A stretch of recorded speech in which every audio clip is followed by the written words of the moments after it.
प्रभु जानते हैं कि कलयुग के प्राणियों का मन पाप पयोनिधि में सदा निमग्न ही रहेगा। पाप पयोनिधि जन मन मीना, इसलिए मन मलिन है। अतः कहा चलो मन से कोई उटपटांग चिंतन चला तो उसका दंड नहीं है, पर मन से कोई अच्छा काम करोगे तो फल मिलेगा। अब तुम कुछ नहीं कर सकते तो मन से ही अच्छा काम कर लो भाई, बैठे थे। इतना बड़ा यज्ञ कराना, मंदिर बनवाना, दान पुण्य करना आपके बस की बात नहीं है तो मन से तो कर लो। भगवान शंकराचार्य जी महादेव की प्रार्थना करते हुए कहते हैं, भोले बाबा मैं आपके लिए भव्य देवालय बना पाऊं मेरे बस की बात नहीं है, इसलिए इस देह को मैंने आपका ही देवालय मान लिया है। और इस देह के देवालय में आत्मा के रूप में आप विराजमान हो और बुद्धि के रूप में भवानी पार्वती जी विराजमान हैं, और जो मेरे शरीर में पंच प्राण हैं यही आपकी पंचायत है, श्रृंगी भृंगी नंदी आदि। और इस देवालय में आपकी पूजा कैसे करता हूं? दिन भर में जो खाता पीता हूं यही पूजन की सामग्री है जो इस मंदिर में चढ़ाता हूं। जो बातें करता हूं यही आपके स्तोत्र पाठ है, जो घूमता फिरता हूं यही आपकी परिक्रमा है, और तान दुपट्टा सो जाता हूं तो यही आपकी समाधि है। इसलिए इस शरीर से जितने भी कर्म करता हूं भोलेनाथ, वो सब आपकी आराधना ही है, मैं अपने लिए कुछ नहीं कर रहा। आत्मा त्वं गिरिजामति सहचरा प्राणा शरीरम गृहम पूजा ते विषयोपभोग रचना निद्रा समाधि स्थिति संचार पदयो प्रदक्षिण विधि स्तोत्राणि सर्वा गिरो यद यद कर्म करोमि तत्तदखिलम् शंभो तवाराधनम्। हे शंभो यद यद कर्म करोमि, जितने भी मैं कर्म कर रहा हूं वो सब तवाराधनम, सब आपकी आराधना है। अब भला बताओ इसमें क्या खर्चा हो गया? हद लगे ना फिटकरी रंग चौखाई आवे, ना आना ना जाना ना करना ना धरना ना लेना ना देना, और पूरी पूजा बैठे बैठे हो गई। इसको मानसी पूजा कहते हैं, और इसका पूरा फल कलिकाल में प्राप्त होता है। महाराज परीक्षित रीझ गए इस गुण पर। गुण तो बड़ा प्यारा लगा भाई आपका। तब तो एक दो नहीं, चार चार कमरे खोल देते हैं, आराम से रहो अपने परिवार के साथ। कहां कहां पर? कमरा नंबर बताओ। बोले द्योतम पानम स्त्रियस्सूना यत्रा धर्मश्चतुर्विधः। चार स्थान दिए। पहला द्यूतम, जहां भी जुआ खेला जाए वहां पर अपना झंडा गाड़ लो। दूसरा पानम, जहां भी मदिरा पान किया जाए उन मधुशालाओं में अपना डेरा जमा लो। तीसरा, जहां परस्त्री लंपट पुरुष रहते हों, व्यभिचारियों के घर। चौथा सूना, हिंसा, जहां जीव जंतुओं की हिंसा हो, मारकाट हो, वहां पर भी अपना डेरा जमा लो। ये चार स्थान तुम्हें रहने को दिए। कलयुग ने कहा धन्य महाराज, जैसा यात्री वैसे ही कमरे। आपने ये ऊटपटांग स्थान हमारे दोषों को दृष्टि में रखते हुए दिए हैं। कम से कम एक गुण आपको प्रिय लगा तो कम से कम एक स्थान तो अच्छा सा दिया होता हमें। अच्छा बोलो क्या चाहते हो? तो पुनश्च याचमानाय जात रूप मदात प्रभो। पुनः याचना करने पर उसने स्वर्ण में निवास मांग लिया। जात रूप माने सोना। हिरण्यवर्णाम हरिणीम सुवर्ण रजतस्रजाम चंद्राम हिरणमयीम लक्ष्मीम जात वेदो महावह। जाओ दिया, कलयुग खुश हो गया, अब मेरा निर्वाह हो जाएगा। क्यों जी? स्वर्ण को तो बड़ा पवित्र माना जाता है।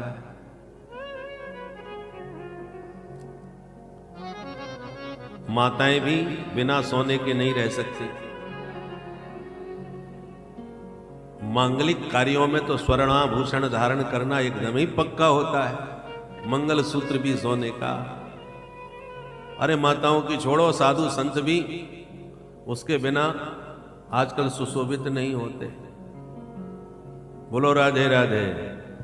ये तो गोल्डन बाबा ही गोल्डन है, गोल्डन बाबा।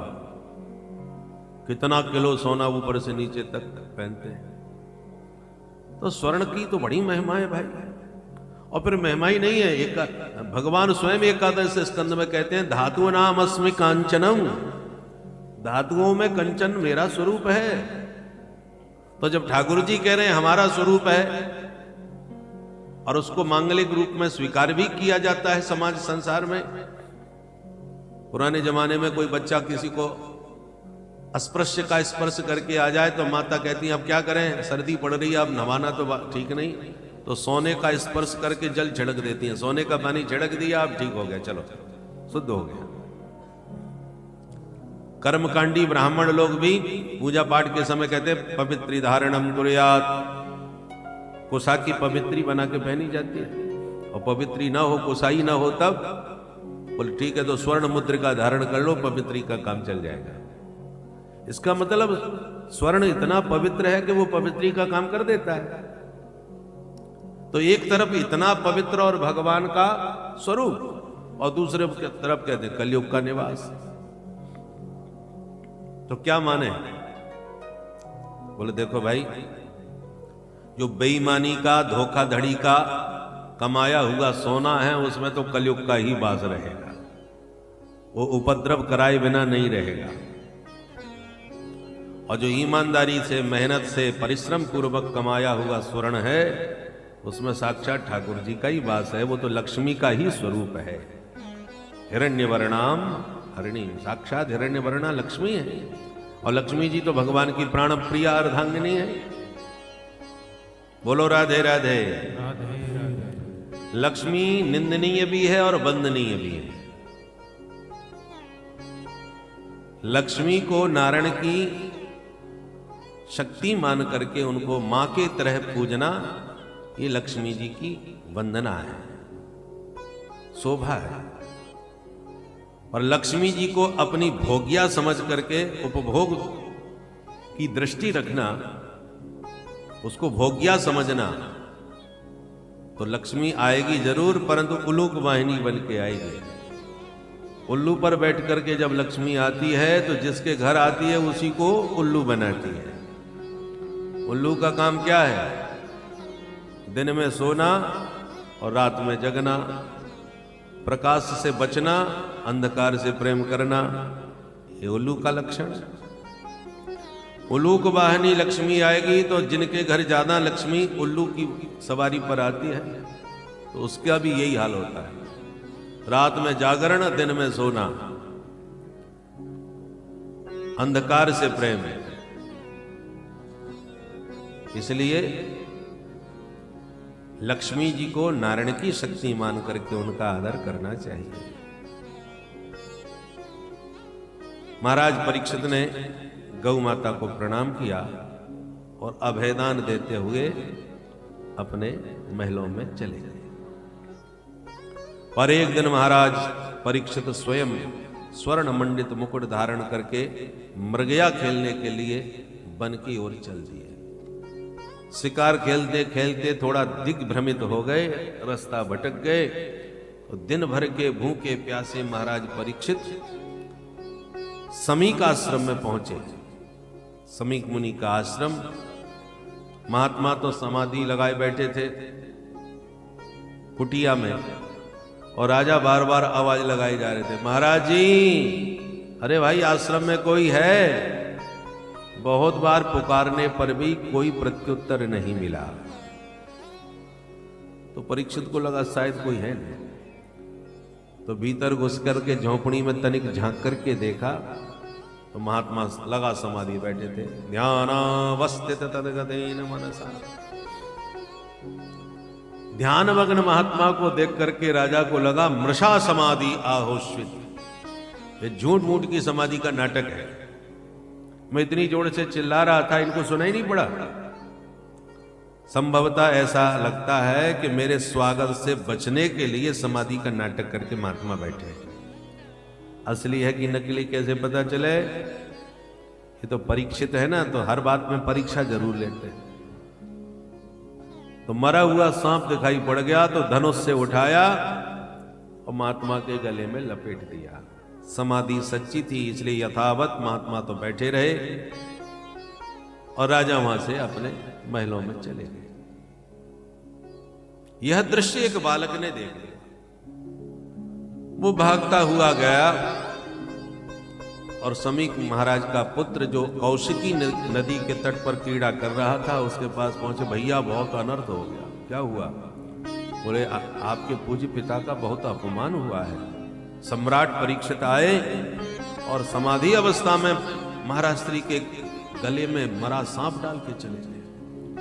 इतना सुनते ही वह बालक ऋषि कुमार इतना क्रोध में भड़क गया कि कौशिक्याप उपस्पृश्य बाग वज्रम विससर्ज, कौशिकी नदी का जल अपने हाथ में लिया और भयंकर शाप राजा को दिया। इति लंघित मर्यादम तक्षकः सप्तमे हनि, दक्षते स्म कुलांगारं नोदितो मे तद्द्रोहम्। अरे कुल कलंकी कुलांगार, तूने मेरे पिता का अपमान सर्प से किया। जा, मैं तुझे शाप देता हूं परीक्षित, आज से ठीक 7वें दिवस तक्षक नाग तुझे डसेगा। बाग वज्र छोड़ दिया बालक ने। ब्राह्मणों की शक्ति तो वाणी में ही होती है, क्षत्रियों की शक्ति बाणों में होती है। ब्राह्मण के बाग वज्र से बचाना बहुत कठिन है।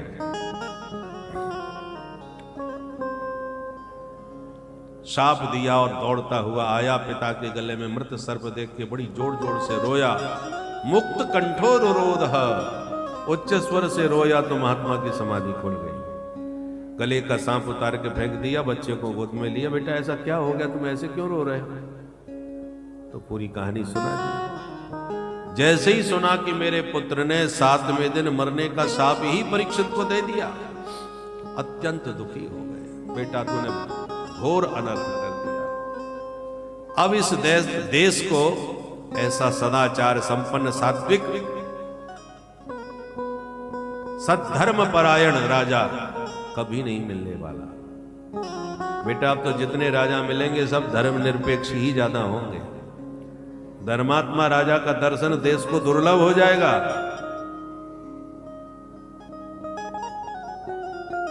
राजा ईश्वर का अंश होता है। हमारा कर्तव्य था वो हमारे आश्रम में आए, हम उनका स्वागत करें, सम्मान करें। आज उन्हीं की वजह से हम लोग जंगल में भी मंगल कर रहे हैं, आनंद से भजन कर रहे हैं। राजा के न रहने पर इतनी अराजकता होती है। पड़ोसी देश का हाल देख लो, बांग्लादेश में क्या हालत हो गई। नेतृत्व विहीन देश की क्या दशा हो जाती है। और इतने सदाचार संपन्न राजा को एक छोटी सी बात पर इतना बड़ा दंड दिया तुमने। तुरंत एक शिष्य को भेज करके परीक्षित को इस सारी घटना से अवगत करवाया। जैसे ही परीक्षित को पता चला, आत्मग्लानि से भर गए। अहो मया नीच मनार्यवत् कृतम् निरागसी ब्रह्मणि गूढ़ तेजसी। मैं सचमुच कितना नीच कर्म किया हूं। जिन साधु संतों की सेवा में हाथ उठने चाहिए, मैंने उनके अपमान के लिए हाथ उठाया। मेरे पूर्वजों ने सदा जिन संतों की चरण रज सिर पर धारण करी, मैंने इन हाथों से उनका अपमान किया। इस पापी देह को तो पल भर भी नहीं रखना चाहिए। जो संतद्रोही है पर साप भी मिला है तो 7वें दिन मरने का मिला है तो 7 दिन तक तो रहना पड़ेगा। पश्चाताप करते परीक्षित सर्वस्व त्याग कर अनशन व्रत ले के मां गंगा के तट पर जा पहुंचे। सुखताल ऋषि महर्षियों को पता चला तो महात्मा साहब दौड़ दौड़ करके परीक्षित के पास आने लगे। अत्रिर वशिष्ठ चवन सरदवान अरिष्टने मेरे भृगुरंगिराश्च पराशरो गादिसुतोथ राम उतत्य इंद्र प्रमदेद्म बाहु। संतों के नाम गिनाए कौन कौन महात्मा आए। अत्रि मुनि आए, वशिष्ठ जी आए, च्यवन आए, सरदवान आए, अरिष्टनेमी, भृगु, अंगिरा, पराशर जी आए, गादिसुत विश्वामित्र जी महाराज भी आए, परशुराम जी महाराज आए। ये सब दिग्गज महात्मा परीक्षित के सामने पहुंच गए। हमारे जीवन में पात्रता यदि है तो साधु संत अपने आप आपके पास आएंगे, बुलाने की जरूरत नहीं पड़ेगी। बस पात्रता हम में होनी चाहिए। सत्पात्र के पास आते हैं। बहुत से लोग आजकल कहते हैं साधु संत रहे कहां। अरे साधु संत तो सदैव थे और रहेंगे। क्या हमें पात्रता है उन्हें जानने समझने की? बीज का विलोप कभी नहीं होता। संत आज भी एक से एक दिव्य हैं। जिस दिन हमें वह पात्रता आ जाएगी, आप जैसे पात्र होंगे वैसे ही संत भी मिलेंगे। भाई प्राइमरी के आप छात्र हैं तो बहुत पढ़े लिखे पीएचडी विद्वान को आपको पढ़ाने की जरूरत ही नहीं। आप जिस कक्षा के हैं आपको वैसे ही पढ़ाने वाले अध्यापक भी मिलेंगे। उसके लिए बहुत बड़ी क्वालिटी की जरूरत ही नहीं आपको। सिद्ध कोटि के संतों को समझने के लिए आपके पास भी वो परख, वो दृष्टि होनी चाहिए। सच्चा साधक निशाचरों के बीच में भी रहता है विभीषण के रूप में। साधना सच्ची है, लगन पक्की है तो संत नहीं, संत शिरोमणि स्वतः पहुंच गए उनके घर में दर्शन देने के लिए। जिनका दर्शन करके विभीषण को कहना पड़ा, अब मोहे भरोसे हनुमंता, अब मोहे भरोसे हनुमंता, बिनु हरि कृपा मिलहि नहीं संता, हरि कृपा मिलहि नहीं संता, अब मोहे भरोसे हनुमंता, अब मोहे भरोसे हनुमंता, भरोसे हनुमंता, भरोसे हनुमंता। साधक सच्चा था तो भले ही लंका के बीच निशाचरों के मध्य रहते थे, तब भी संत शिरोमणि वहीं कृपा करने पहुंच गए। सच्चा संत तभी मिलेगा जब आप सच्चे साधक बनेंगे।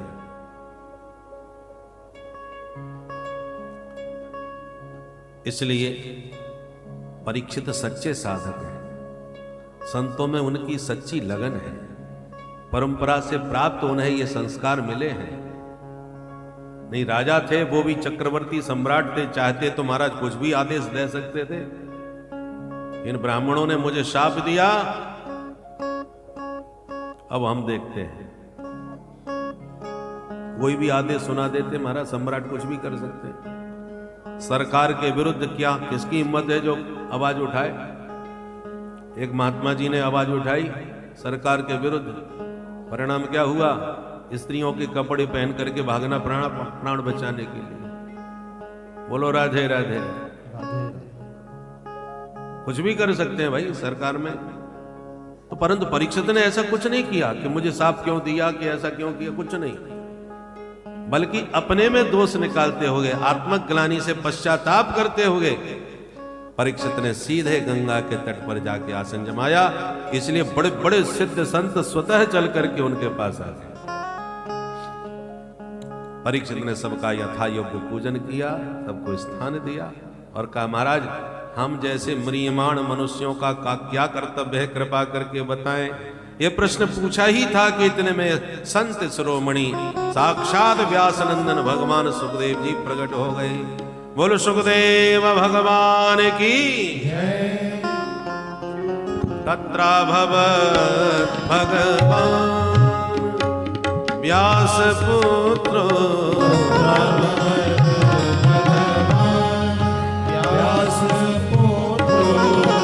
तत्राभवत् भगवान व्यासपुत्रो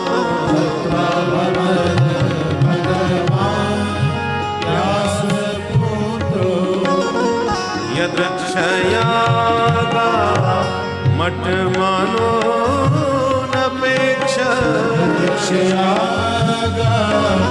मठमानो नपेक्षा अलक्षणिको निज नाभतुष्टो अलक्षणिको निज नाभतुष्टो व्रतश्च मानैरवधूत वेश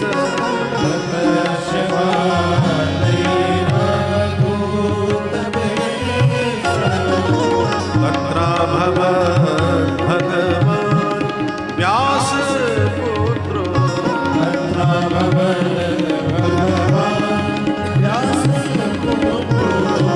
तत्राभवत्